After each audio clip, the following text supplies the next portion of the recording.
Let's go. Live.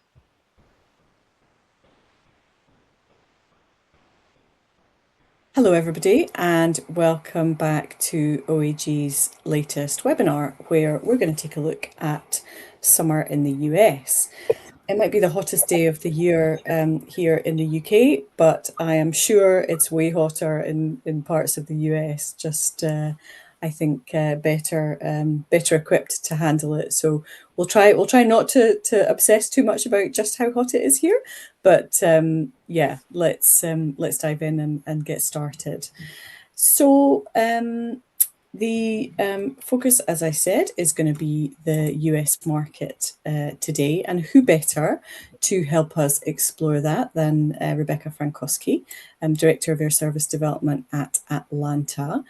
Rebecca, I think the last time you were with us was maybe the end of 2024, so a lot's happened since then. Very welcome back. We're delighted to have you and looking forward to hearing how things are in your part of the world. Yes, thank you for having me. It was December of 2024, and I know that I botched the Spirit call, so I will be careful what I say this time around. Did you say they were going to... Maybe that's a subject for a future webinar. All the predictions that all of us collectively maybe have made over these webinars, and how true did any of them come? So, what was your prediction, Rebecca? I can't remember. I think I said that if they did it correctly, they would end up better off when they were out of bankruptcy the first time. So when they said that they were after the second time, I was like, yeah, there's no coming back from that. Right. But the first time, always good to have an expert with us then. Oh, I'm sure we'll get into that shortly. So welcome, Rebecca. For those of you joining for the first time, I should have introduced myself. My name is Deirdre Fulton. I'm a partner in Midas Aviation and been working with OAG on hosting these webinars for some time. And of course, I'm joined as ever by John Grant, OAG's Chief Analyst. Welcome, John. How are you, despite being melting? Yeah, melting. It's ridiculous. I guess, we talk about this in terms of the heat, but the impact on the airline industry in Europe is quite significant. Hot and high airfields and performance and all of these things. Anyone who's flying today must be really hard work, Yeah. Well, there's a lot to be said for living somewhere where there's a nice temperate climate like Scotland, but there are only 2 or 3 days a year where we say that. The rest of the time it's mostly raining. So anyway, okay, so as I said, we're going to take a look at the US market today. So we can't not talk about the World Cup, and we'll get into that shortly. If I'm looking a bit tired today, that's of course because I stayed up to dare to dream that Scotland might have advanced past the group stages, but as ever with Scotland, we still don't know, and we won't know until the weekend. So, and that's probably all I want to say about football. I'm sure John will have more to say, but yeah, we'll have a look at, from an industry perspective, what was the idea that this might have meant, and what are we seeing in reality. We're also going to take a look at where growth is happening this summer in the US market at home and abroad. And then we mentioned Spirit right at the get-go there, so we'll come back and take just a little bit of a look at that in terms of what you're seeing in Atlanta, Rebecca, and then also more broadly across the domestic and international markets. We always start on these webinars with just a look at the top and kind of then go top down. So this chart here is showing you the global capacity position for 2026, and you can see that there are a couple of lines for 2026. So the yellow one is what was planned in the schedule before the conflict in the Middle East happened, and then the dotted line in orange is what the latest schedule as of this week says for the rest of the summer season. So you can see, and then prior year 25 and 24 just as a baseline. Eagle-eyed amongst you will notice that we've ditched 2019 can't legitimately still be talking about it 6 years on.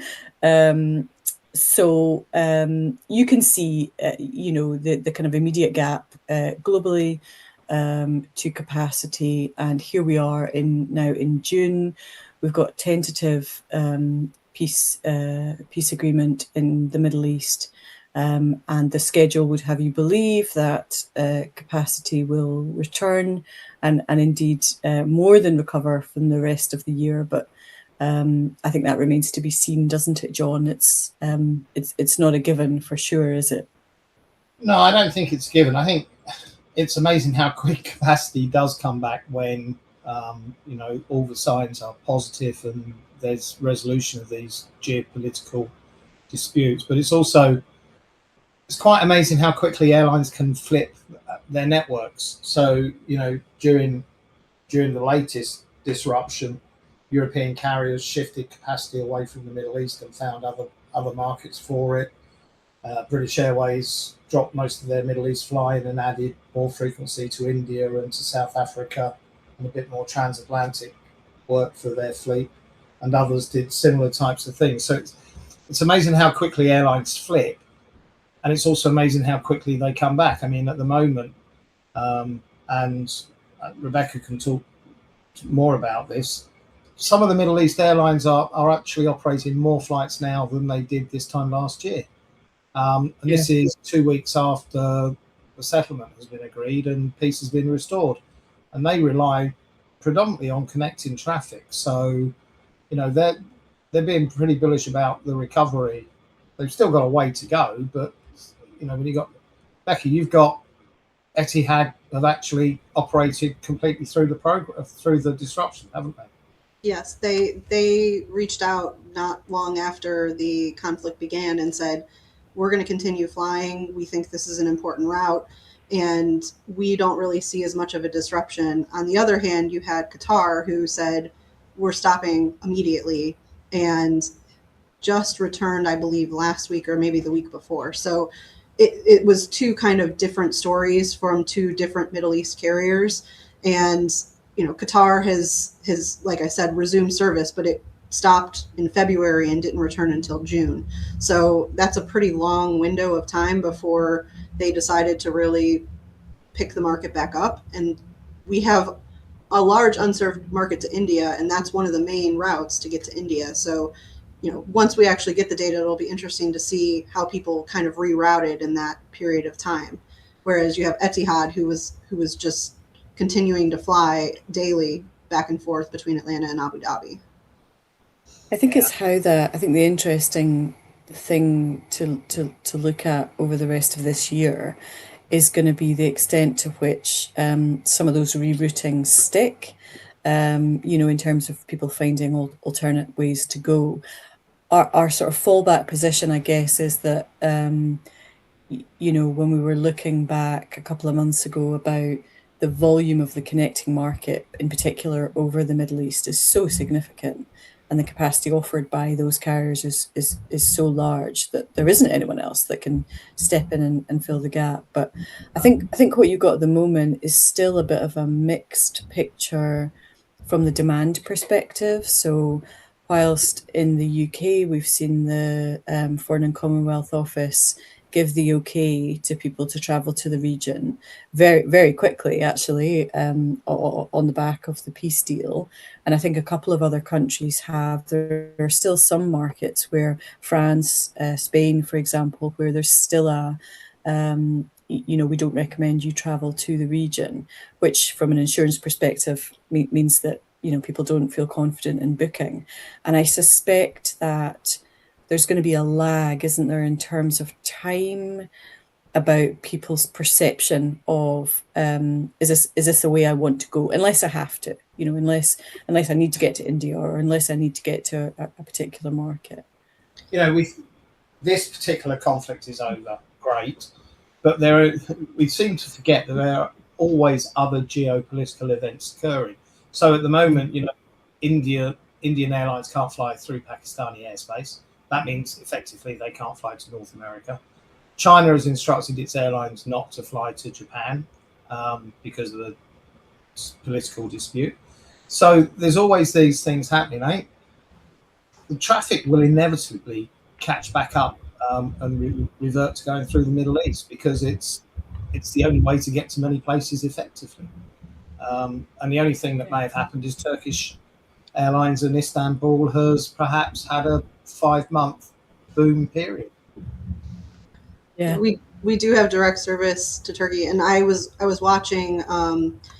Ed Bastian was on the news not that long ago, and so was one of the presidents. He was at the IATA summit talking about Russian airspace closure and how they would love to be in India, but you can't really make it profitable if you can't fly over Russia. So, again, another geopolitical event. It's interesting, like I said, to see kind of how all of these geopolitical events kind of impact service and can get from one place to another. But again, India is our largest unserved market, so we are very happy that Qatar is back flying through the Middle East. I don't know about the boom with fish, but we'll see. It's the question to an airline CEO, isn't it? When you say what keeps you up at night, and he says the news. Yeah. Who would have predicted that the Russia-Ukraine situation would still be ongoing 4 years later? And perhaps that has an impact on demand for travel as well. I don't know that it does. Maybe consumers are more likely to be driven by competitive fears and pricing, and the memory of where the conflict is lasts a season or a couple of seasons. I guess the ultimate sort of resolution of all of this is that poor Saudi Arabian air traffic controller sitting in the south of the country, who was looking suddenly swamped with overflights in March, April, and May, because routing through Kuwait into the Gulf region was a big no-no. And suddenly you're sitting there thinking, what's happened? Where's everybody gone? Everyone's reverted back to normal flight path. So these things can have a dramatic effect. Certainly can. Let's come back to the slide deck for a minute. So I wanted to just show, looking at a number of regions, what we're sort of seeing in terms of key trends. So this is just comparing summer season this year versus the summer season last year for domestic capacity and then for international capacity. And it's just the percentage change year on year. So interesting, Africa continues, and there's still strong growth happening in North Africa, but also West Africa. Domestic market in Nigeria has had some challenges and is kind of bouncing back. There have been some currency fluctuations there as well, which had an impact on the domestic market. Central Asia, domestically, capacity's pulled back, but international growth continues. Great guns. And then I guess the other things of note, we know about the Middle East, that position's kind of gradually reducing. I think when we looked at this a couple of months ago, we were back at 25% down. So I think we're just, as you said, we're just going to see that sort of shifting as we go through the year. South Asia, largely India, capacity down 4% there. That's a bit around connectivity to the Middle East, isn't it? But also some turmoil amongst India's two biggest carriers. Yeah. Is turmoil the right word? I would, yeah. Maybe. It's the normal growing pains of that particular market, I think, and the complexity of the airlines there. I mean, there are only two very big airlines, but whilst one of them is seemingly very simple in that it's a low-cost carrier and it's got a single fleet, etc., it's a huge operation.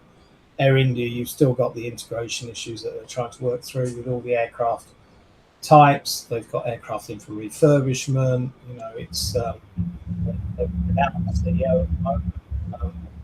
all of these sort of things. So it's classic India, isn't it? Just classic India. Okay, let's come back to the US then. So, what we just looking at this summer again, and by comparison to the previous slide, we were looking at North America. This is just the US in focus. So domestic capacity fairly flat, 0.8% up on last summer, which is sort of typically what you might expect in a mature market. International capacity down 2%, which on the face of it, we might have expected that to be up, given that there's a World Cup underway, but we'll come to that shortly. What I wanted to just take a look at was on the international capacity, what's happening at regional level. So Europe is the biggest market. It is pretty flat, down just a little. Central America, so Mexico and the Central American countries are down quite considerably. Caribbean traffic's down. Canadian traffic is still down, and obviously the Middle East. So you've got a number of different things kind of happening there across different regions, haven't you? Which, given the headlines, you might not necessarily expect. I wonder if some of the European capacity is actually about the changing configuration of the aircraft types. I mean, obviously, we've got airlines like Norse, the low-cost carrier, who have scaled back their transatlantic network. But we've also got all of the majors going through a process of aircraft reconfiguration and putting more premium seats on. To an extent where nearly 50% of the seats on some aircraft are either business or premium economy, because they're higher yielding and the more profitable bits. And that just means there's fewer seats in the market. And that strikes me as being, an evolution that's been taking place over the last couple of years. And we're beginning to see the results of that in this summer season. And hopefully the airlines will think that they're going to get a better yield and a better contribution from taking those steps. And we'll wait and see in the next few months if that is the case. So that's, I think that's quite interesting alone. I think in other parts of the world, I mean, when you look and see the Middle East market, we know what's going on there. America, I think every US carrier has at the moment abandoned scheduled services to the Middle East region. And you've got in Mexico, Latin America, you've perhaps seen a bit too much capacity growth in recent times, and it's pulling back a bit. So it's there's always something happening, that's for sure. Well, and I think the Canadian market too, that's the other, we've had a lot of pullback from the Canadian market, particularly in Atlanta. It's different for like Florida or other sun destinations, particularly in the winter, but Canadians don't want to travel to the US. Now they might want to for the World Cup for a period of 1 month, but other than that, it hasn't recovered since, the whole geopolitical situation with the new president. So it'll eventually recover, but right now it's still pretty. Do you think it will? I mean, the risk here is, of course, these Canadians didn't stay at home in Montreal and Winnipeg in January and February. They went to the Caribbean and they went to Cancun and they went to other places. If they found alternate markets and they thought, well, the sun still shines and the prices are a bit cheaper than a $350 hotel in Florida, maybe that market's just going to go somewhere else, or a share of it is going to go somewhere else, and it's lost revenue to Tourism USA. Yeah, I think that's probably the case, that people are now traveling past America further south. Whether that will eventually recover or not, I'm not sure. There's a lot of factors that would impact whether people continue to come to the US or whether they choose the Caribbean or Mexico. But I think, like you said earlier, Mexico in the US never slowed down during the pandemic. That was where people went. So I think this is more of a right sizing of capacity than it is an issue.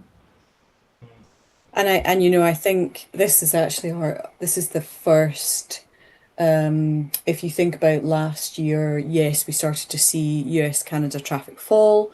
But there would have been bookings and travel that happened anyway. Whereas now we're into, people making a conscious choice not to.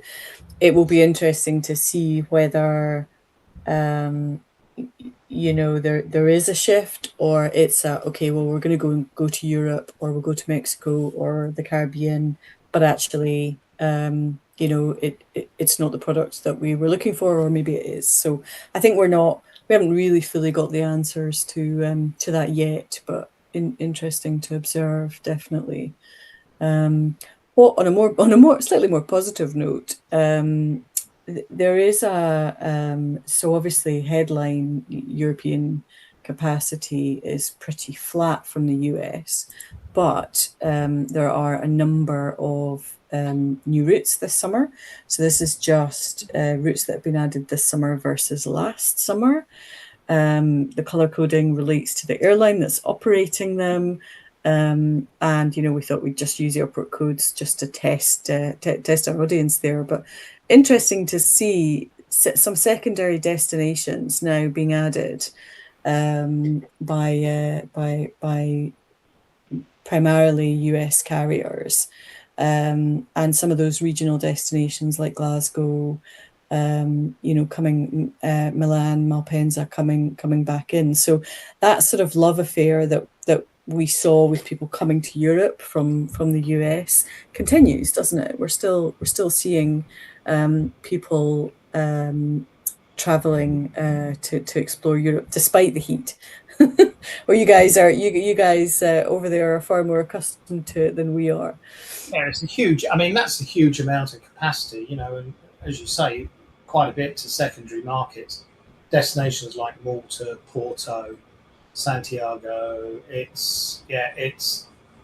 I guess it's a sign of the resilience of the US consumer, really, because much of this is US airline based. It's a sign of the strength of the dollar versus the euro and sterling and other currencies. But it just every summer it surprises me how many more new destinations are added, and they stick for a very long time. Rebecca, I can't see an Atlanta one on there, but there's not an Atlanta on the list, is there? Unless I've gone wrong somewhere. You had all yours last year, didn't you? Yeah, we added a bunch of routes last year. We added Brussels. We added seasonal, and it's mostly seasonal service, which some of these are also seasonal service. So we added several last year. So I think that was kind of our boom. And then, Delta had made the announcement that they were starting service to, I think it was like 5 markets in Europe this summer. Most of them are out of JFK. So Porto, Malta, I think, was another one. Sardinia was another one. So they kind of had a contest last year, and I was really hoping that we would get one of them, but they put them out of JFK. So unfortunately for us. Hey, you can't win every year. Can't win every year. No, what is interesting is the relationship to cruise holidays. Mm-hmm. When you say, you've got Barcelona, you've got Malta, you've got Athens, you've got Rome. I mean, these are cruise ports, and there's a lot of obvious cruise packages being sold.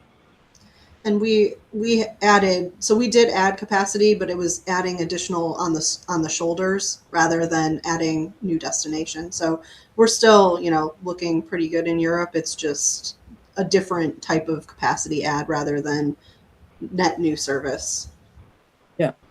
Yeah. I just wanted to take a look. So kind of continuing on the US Europe theme, we took a look at the top 20 transatlantic markets, and this is just June. So, there might be some skewing in there by World Cup activity, but that doesn't tend to be additional frequency as such. Tends to just be yield managed, doesn't it? But so this looks at the top 20 transatlantic markets by capacity, this June versus last June, and then you can see actually more than half are seeing capacity reduce. Some of these on the big ones, JFK Heathrow, Charles de Gaulle,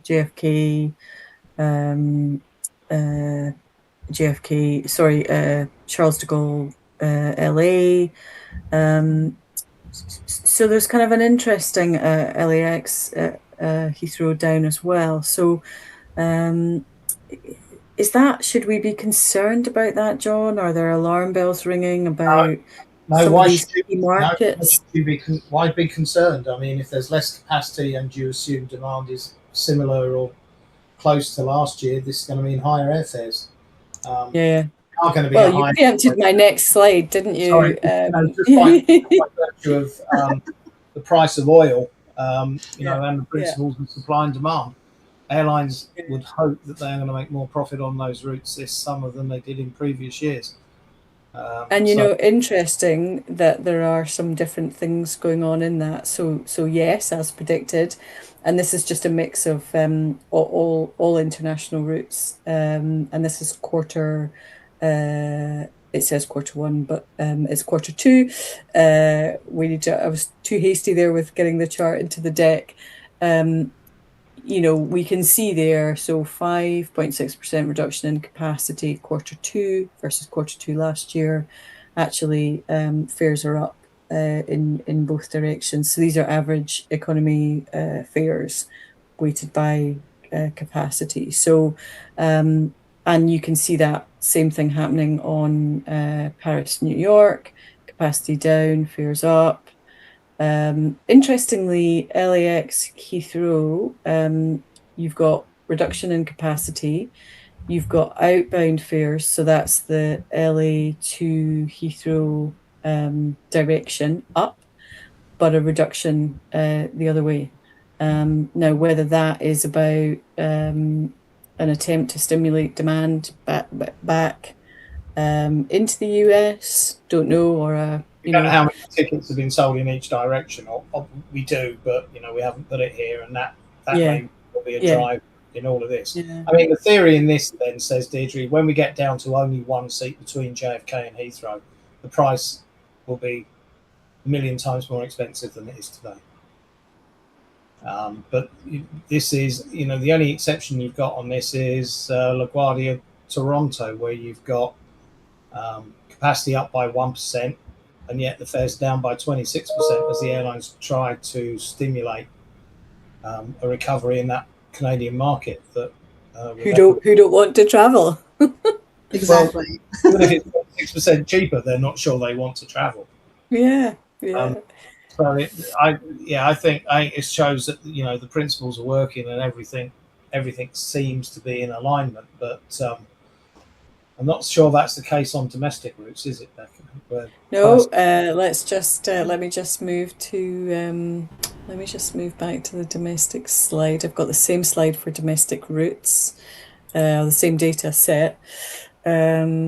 So there's a bit more of a mixed performance here. So Los Angeles, 12% more seats, 15% fares. Wow. Yeah. Well, and when we were talking earlier this week, I mentioned I had a friend who was flying to Salt Lake City, and it was $1,000 between Atlanta and Salt Lake City. And then I looked up what the flight to London Heathrow would cost. It was like $1,400. I mean, it was like a couple $100 extra to go to Europe. So, at that point, are they just trying to recover the fuel increase, maybe to some extent? So hopefully, as oil prices come down, it'll end up, the fares will come down slightly. Oh, I don't think so. If the demand is still strong, there'll be lots of stranded Scottish people still trying to get home who missed their original flights because they were drunk. So you've got that market. Or their original flights because they're holding on to the weekend to find out if we will go through. And then we'll pay, and then we'll get drunk. So, I think it's just the market is very strong at the moment, and we'll talk about Spirit, but they were 3% of US capacity, and their reduction in capacity. It's not significant in absolute terms, but it's clearly recalibrated the market. Absolutely, especially from a fare perspective. Now, you'll hear some airlines argue that those weren't their customers to begin with because they're going after a premium customer who has more price elasticity. to some extent that might be true, especially as airlines kind of shift, as we talked about earlier, to more premium product. But it definitely served a place in the market, and there are a lot of places that will now see an increase in fares as a result of Spirit not being in the market anymore. Yeah. We well, I was going to come to the World Cup, but we'll talk about Spirit now. So we did this analysis. This is out there on the OAG blog a couple of weeks back, and that was just a look at of the routes that have gone. Almost all of the network has been replaced, hasn't it, John? So there really are only a handful of routes that haven't been picked up. Exactly. The ones that have gone were, to say the least, obscure and sounded marginal. Anyway. So it's no great surprise that no one's picked them up. And, this has stopped the Battle of Fort Lauderdale, hasn't it? Because where JetBlue and Spirit were competing against each other, that's now very firmly a JetBlue base, or a larger JetBlue base, and they've added more frequency in destinations. So they've covered that particular market, some of this other stuff as well. You could argue this has been a saving grace for JetBlue, or at least provided them with some time to recalibrate and think about what their future will be. Rebecca, I'm not going to ask you your comments on JetBlue because it could be the kiss of death, couldn't it? It goes. I mean, from a profitability standpoint, they still, or at least in first quarter, they weren't profitable. So I'm sure that this will help some of their profitability because they were fighting with Spirit for passengers in Fort Lauderdale. But they're trying to do what most of the large carriers in the U.S. have done, which is consolidate everything into one hub, which is Fort Lauderdale. So they're trying to push as much traffic through Fort Lauderdale as possible. Now with Spirit not there, that increases their odds of making that work. In Atlanta, Spirit would probably have been about 500,000 more passengers than what we have now. So obviously that's a gap we have to kind of make up, but all of the routes are already served by other airlines. And though the capacity in that market is up compared to what it was last year on all of those carriers. So, it's not a net, it's not really an issue for Atlanta. But there are other markets where it definitely will be an impact. And I guess your real estate department is selling off the gates and all of the assets that were... No. There was actually news out. So they actually, Spirit included our airport use and lease agreement as part of their assets, much like they did in LaGuardia for the slots. And so right now, the bankruptcy court has said that Delta won the bid with $12 million for 2 gates and all of the ticket counter space. Whether or not that will actually stand, I'm not sure. So we're just kind of holding our breath, trying to see what the courts decide. There is some news on the LaGuardia side where they're fighting that they can't actually auction off slots. The FAA doesn't want a non-low-cost carrier to get those slots. So we'll see kind of how that plays out as well. But, it's all kind of up in the air right now. It's an interesting kind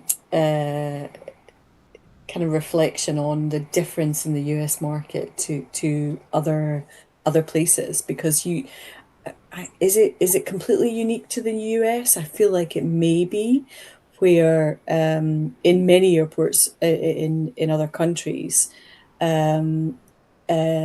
desks, gates, common user. They're not owned or leased or controlled. Certainly contractually, there's custom and practice, which is a different thing, by individual airlines. So it's a really interesting concept, isn't it? That for those of us kind of outside the US market, that actually you could have a situation where an airline apportions value in this process to assets that belong to the airport. It's a really interesting feature of the market. I remember Spirit fought long and hard to get some gate lounges in Chicago. O'Hare, they had to pay over market rate, and you just wonder, is it actually a barrier to entry for airlines into particular markets? Because it's not just the cost of operating, but when you've got no choice but to find and purchase a gate lounge, that's expensive. Yeah, I mean, it probably is unique to the U.S. market. We have every airport is probably some sort of different ownership structure. So, like the Atlanta airport is owned by the city of Atlanta, so we have to follow the whole process through the city.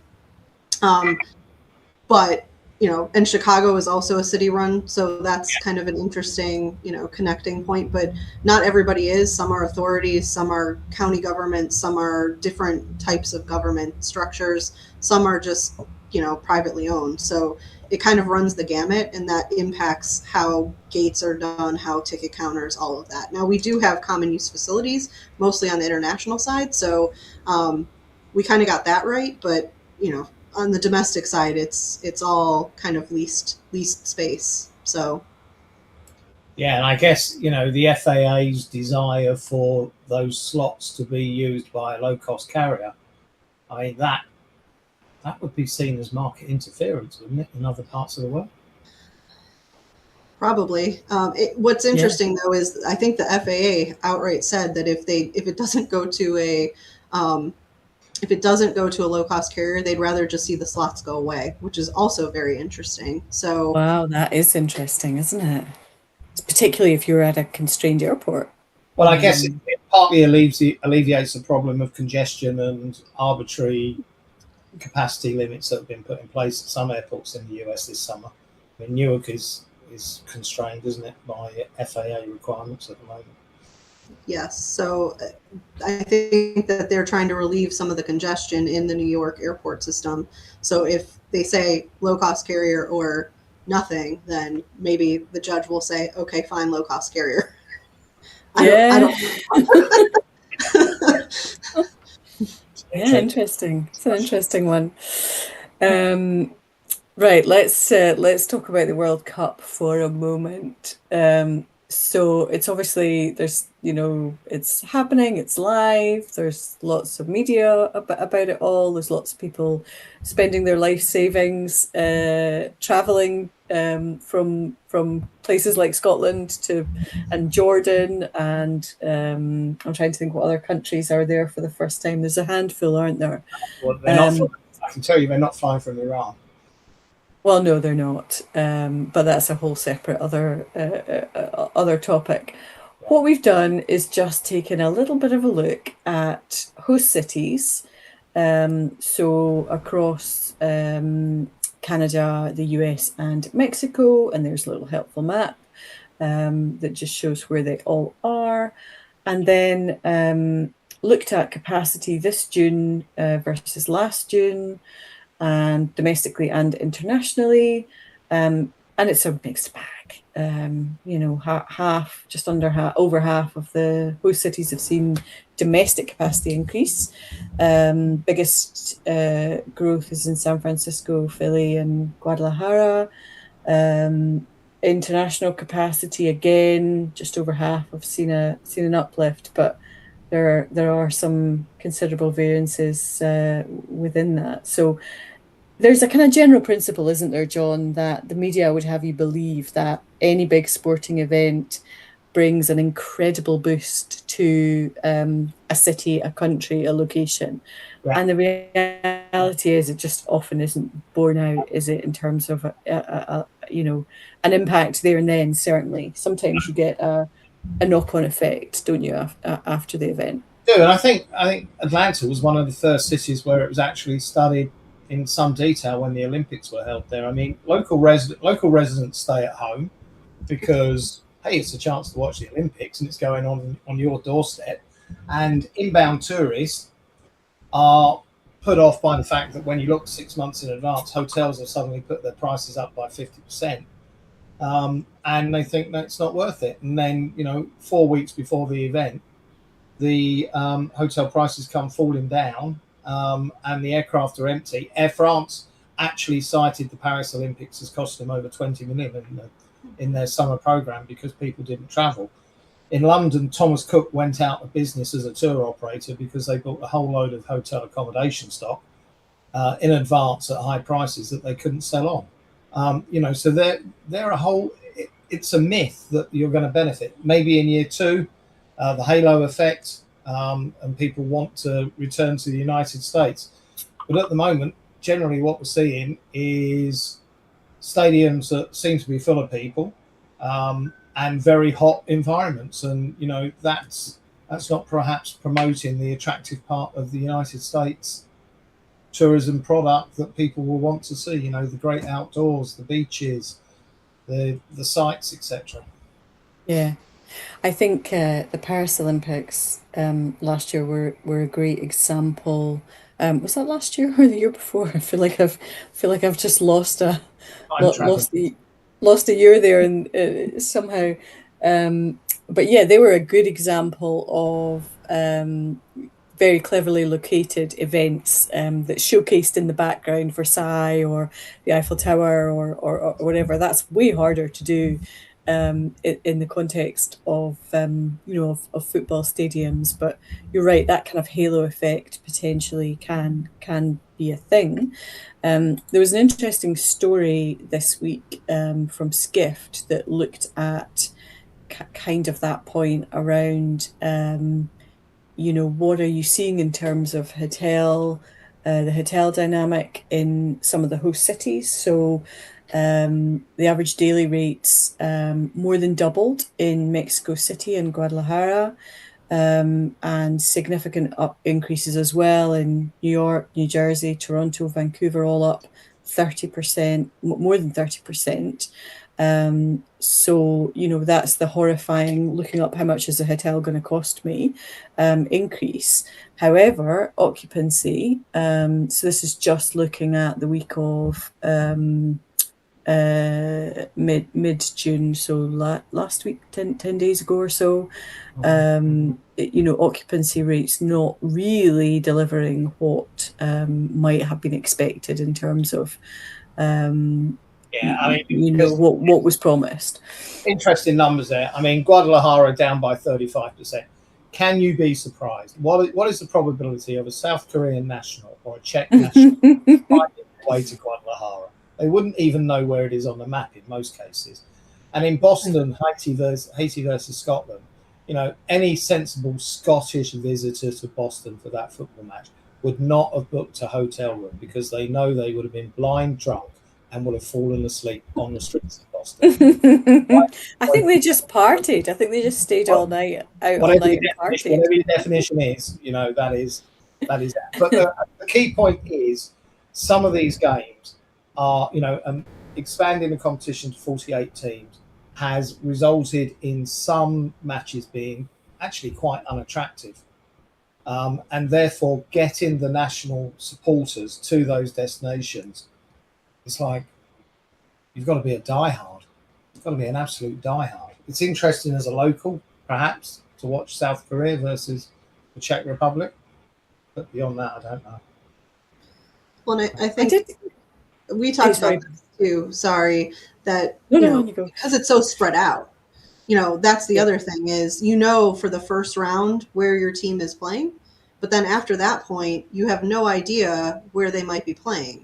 And it could be any one of those cities, and it could be across 3 different countries, and there's different rules for different countries and different places. So how do you make all of that work in the context of a FIFA situation? So I think that's kind of also hurt. I mean, we have had a lot of fans downtown in Atlanta watching games, going to the games. I think we have a fan fest, and it maxed out yesterday at 275,000 people for the Haiti-Morocco game.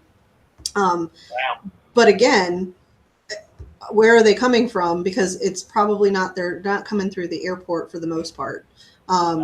So it's been an interesting, are they driving? But even that, in the US, fuel prices are up as a result of what's happening in Iran. Again, hopefully that starts to fall again, but everything is expensive. So how do you how do you figure out what the impact really is? They were telling us 5 to 10% increase.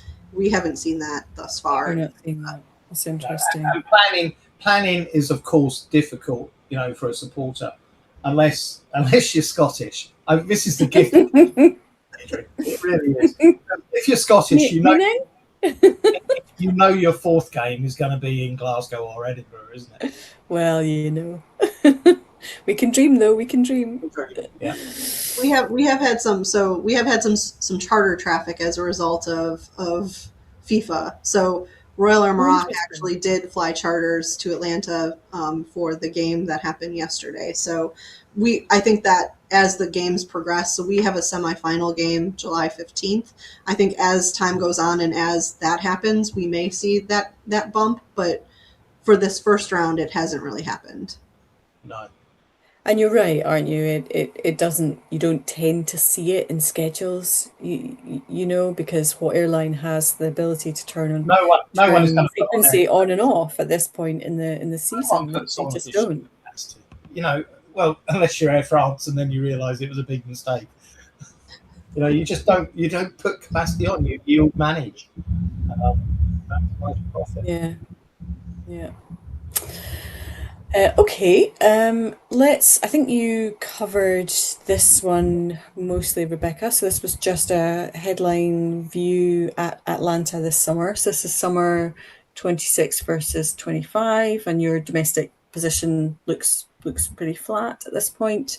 And international just down about 1.5%. Hopefully that aligns with your view on the numbers.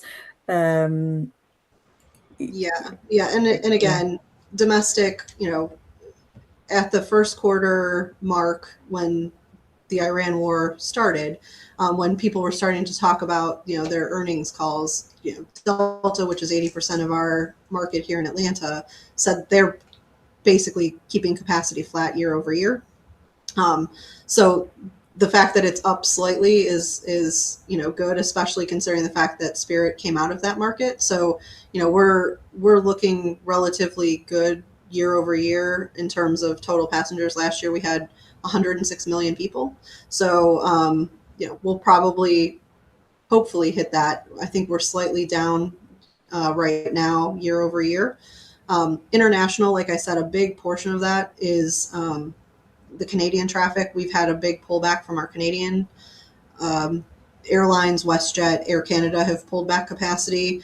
Also, Air France has pulled capacity from Atlanta. Those are kind of the three biggest capacity drawdowns from the international market. So and again, 1.5% is international has been growing much faster since the pandemic relative to the domestic market. So we may still end up in a similar position to where we were internationally, total passengers.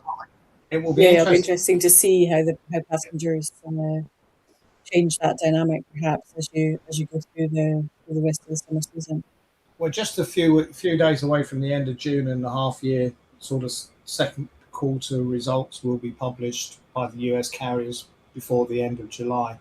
It will be interesting to see how good or bad second quarter was, and I suspect it wouldn't have been as bad as they perhaps thought at the end of Q1, and also what their guidance is to the end of the year. Because demand has not been perhaps as badly impacted as expected. So it'll be interesting to see across the legacy airlines in the US how resilient, how well they've coped with the second quarter. I think, and like I said, I was watching an interview with Ed Bastian, the CEO of Delta, and he said in this interview, which I think happened on Monday, that he thinks the full year is going to end up strong. So he's not really worried. Maybe he knows something that we don't, or he's just an optimist. Maybe it's I had a chat with him on Sunday evening, told him what he should say. Yeah. So this was just this slide's just setting out. So this is again country level, not just Atlanta, for the top 10 carriers in the US domestic market, and then top 10 US international market. So there's a bit of a mixed bag. I guess you can see the impact of the picking up from Spirit, which is kind of lumped in here. But yeah, there's kind of mixed across the big four. There's a bit of variety going on in there, isn't it? And it's always the challenge when you're looking at these kind of top level figures that actually the devil's in the detail, isn't it? But I think the interesting bit here, Deirdre, is the championship teams, so not the Premier League top four, but the Alaskas, Frontiers, and JetBlues. And in most parts of the world, we have strong recognition of the JetBlue brand and what it's tried to do. We don't have the same recognition of Frontier as a brand and as an airline and as a network, and yet it's it's bigger than JetBlue, and it continues to grow and grow.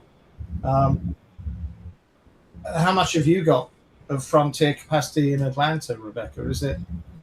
They're actually now our second largest carrier. So Southwest really cut back capacity in Atlanta. So Frontier is now our second largest, and they would love to grow in Atlanta even more than they already have.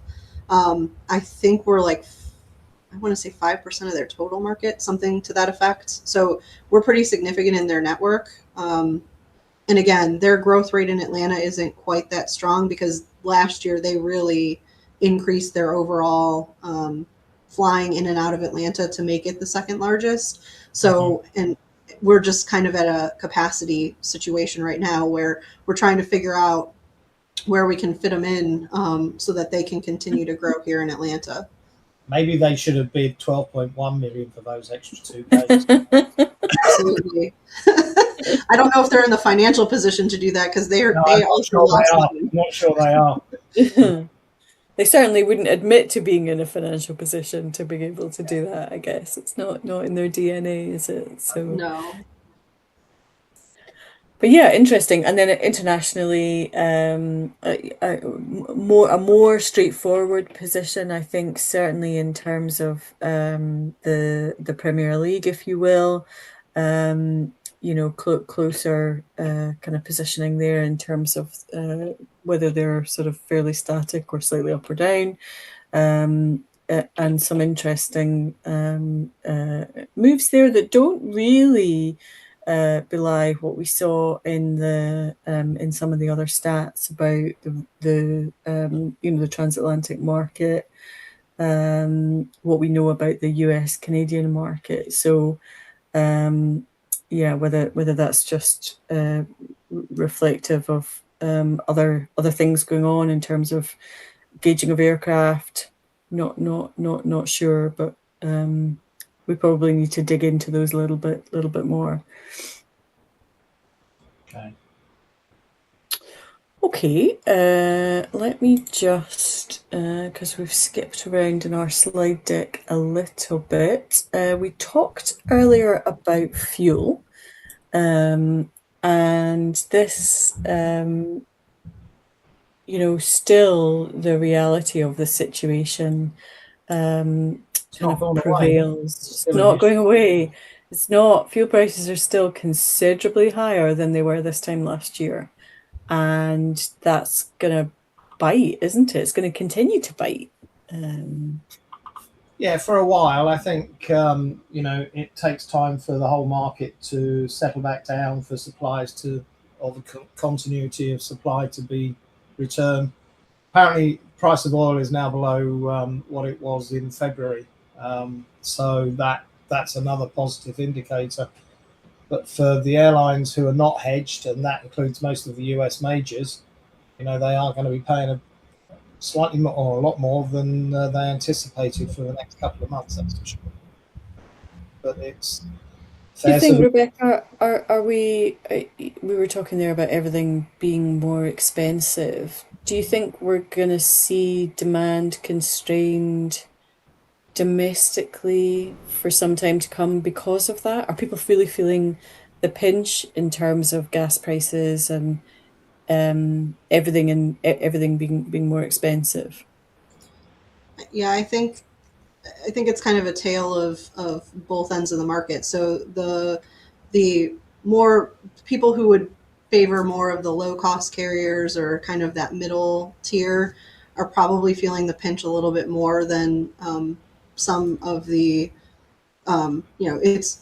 we have people who are not as price sensitive as others in the United States. So the people who aren't as price sensitive are still going to travel.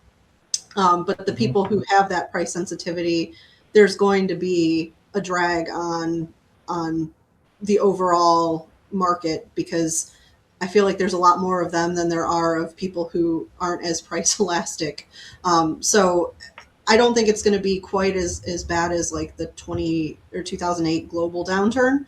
But I do think that there will be an impact, just again, until the prices really start to come down.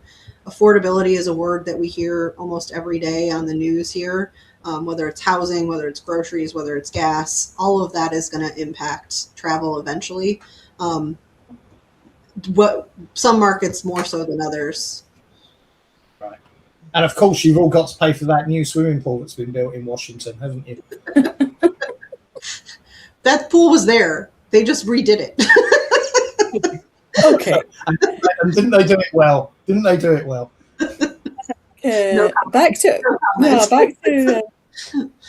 affordability. Here's a little bit of light-hearted relief, maybe, from we were edging dangerously close to politics there. So these aircraft have definitely earned their keep, as we would say here in Scotland. 757s, they're still flying. They've been around. So the first aircraft took off in 1982, which feels like it was about 20 years ago, but actually more than double that. Delta and United have still got quite a lot of 757s kicking about, and they're getting on, aren't they? But they're still rolled out on mostly domestic now. But I've just done a little map here of respectively where they're operating them on. Probably mostly seasonal summer routes, but they're making them work hard, aren't they? These aircraft. I mean, it's a brilliant aircraft. You know, its performance and its productivity and what it allows you to do in terms of sector lengths is phenomenal, and you can see why it's been kept. But it's the one aircraft that the aircraft manufacturers have never really found a replacement for. And for that reason, you know, its loyalty from airlines like Delta and United is no great surprise. I mean, I was in the States recently, and I felt aggrieved that I wasn't on a Delta 757, but I was on one of their newer aircraft. It's like, I want to go on an old aeroplane, please. Something's not right here. Yeah. It's one of those out of Atlanta. Like I flew the 757 to Honolulu, although I think that was out of LA. I connected through LA, but it has been around. It continues to be around, and I think until they really get the A321 long range, they're not going to take them out of the market. They really and even then, it's not really a like for like product, because you still have some of the 7.5s that have the lie flats and things like that that you're not going to get on on the replacement aircraft. No, it's an amazing aircraft. And in our last 2 minutes, last slide, some interesting developments. Not all wholly about the US, but you could find a US angle in all of these, I guess. So tentatively, we might have peace in the Middle East, and I think, as we said earlier, a number of countries have relaxed their travel restrictions. What's that going to mean for the winter season? Are we going to see a rush of bookings for travel this winter into, and I appreciate that's probably more of a European Asian question. I'm not sure, haven't heard yet of many US residents taking a winter sun break in Dubai, but there's connectivity to make it happen. I'm sure they do. I think the Middle East airlines and the tourism boards and the hotels are going to be throwing some really attractive offers out there. I think Etihad are offering free insurance at the moment, which is, one way of reassuring the market, I guess. although it does say, well, you should have insurance. And then, as you mentioned, we've got Riyadh Air here, which is finally up and running. Gatwick has its second runway approved until the next judicial review or someone appeals. Then, of course, you've got EasyJet looking at this approach from Castlelake. So lots happening, really, really lots happening. It's almost like, the aviation is back to its normal sort of situation. Absolutely. Do you think down the line is Riyadh Air is there a possibility of a service for Atlanta? So what's interesting is Delta is launching Atlanta to Riyadh in October of this year. Okay. They kind of have a partnership with Riyadh Air, so I don't know if eventually it will become Riyadh Air service or if Delta will continue to fly that route. So that's one of the ones that's been announced for this year, and they are committed to starting it in October. So do you think that will start? I think it will. Again, I don't know that there will be a lot of people traveling from the U.S. to Riyadh, but I think that they've got traffic going the other way. So, I'm going to be optimistic and say that it will still continue to start in October. Right. Well, I hope so. Yeah. Watch this space, I guess. Watch this space on all of these. You want the first inaugural flight to Riyadh, Rebecca? I'm not sure that I would like to be on that flight. We'll see. We'll see. You never know. If I am, I'll let you know.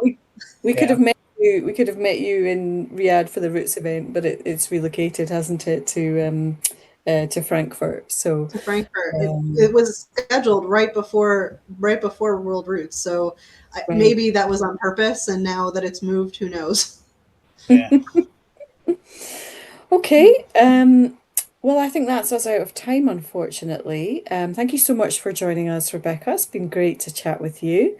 And maybe we'll have you back we'll have you back sooner than 18 months, but we'll get you back and test those JetBlue comments and what's happening. Rebecca, just think there's 20 airline CEOs in North America now sighing with huge relief that the kiss of death in the last hour.